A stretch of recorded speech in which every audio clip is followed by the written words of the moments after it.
Hello, this is the Iron Savage, and this video is going to be pretty much a theory video, on how are the ogres connected to the Jotun. And the Jotun and ogres are old races that are part of the lesser giants. And in the past, Jotun, Etten, Yetis were all categorized by the name ogre instead of giant. But the first ogres appear in Ascalon during the Char invasion, and they came from the Blaze Ridge Mountains. But the Jotun from the Silver Peaks were an elder race that saw the last dragon rising, but their technology and history lost due to greed and constant infighting. And according to the lore, they have some weird connection. So first I started to go to all the ogre crawls and listen to the ogres, and I went to the Jotun sites and saw that there was many differences. Jotun use magic while ogres oppose it. Women are equal in ogre society. Jotun hide their women and keep them hidden from the world. Jotun have history while ogres are mysterious. Jotun stay in their old citadels protecting what they had and what they used to be, while ogres expand and create fortresses. They have no similarities until Ember Bay came out. And in the tablets, the Mersat, they talk about a giant battle between the Mersat and the Forgotten versus Zaitan's risen army. And it talked about how the Jotun refused to use magic. And from what we know, the elder races fought against the elder dragons, lost, and Glint was able to hide them from their destruction.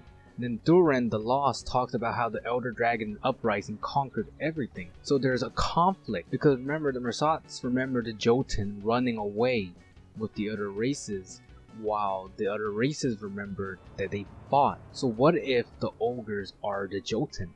Hear me out. Ogres and Jotun have similarities in one way, is that they live very long lives. And really long lives is great because ogres commonly live for hundreds of years, and that means that it lets them be good storytellers.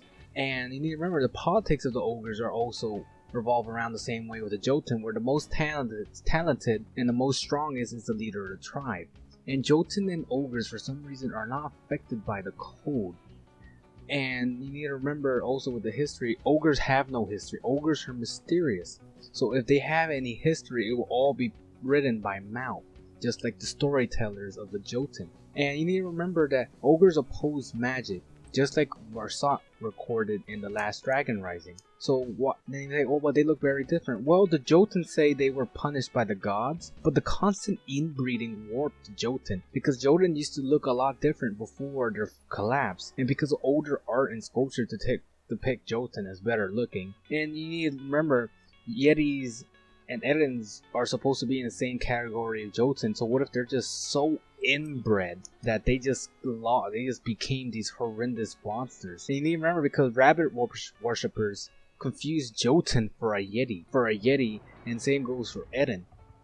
And ogres, on the other hand, they didn't have this weird inbreeding because they ran away to this safe place, the Blaze Ridge Mountains, to avoid the last dragon rising. And they could have separated from Jotun society, isolated from the world, making a whole new separate people, who we now call the ogres.